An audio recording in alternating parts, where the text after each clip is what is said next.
देखिए हमारे संवरिये बम थक चुके हैं और ये पंडा बम कसरत कर रहे हैं। पंडा बम कैसा लगा? अच्छा लग रहा है, अच्छा लग रहा है। रवि बम, आप क्या कहना चाहते हैं इनके बारे में? रिकॉर्डिंग करता आपने से अकाउंट कर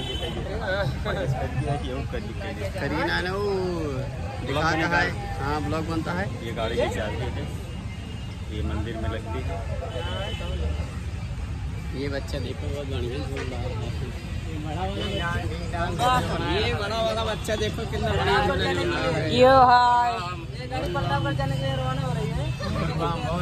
गाड़ी कहाँ जाएगी? कृपया ध्यान दीजिए, गाड़ी संख्या नंबर रवाना हो रही है। और ये बम बोल बम, हम लोग बम अभी घाट पे आ गए हैं। अब यहाँ से जाएंगे, हम लोग यात्री करेंगे और बिलखरनाथ बाबा धाम में जल चढ़ाएंगे। ये डांसर बम है हमारे बड़े भैया, इनसे मिलिए और इनसे मिलाइए। और ये हमारे हैं बतासा बम। बतासा बम ध्यान दीजिए,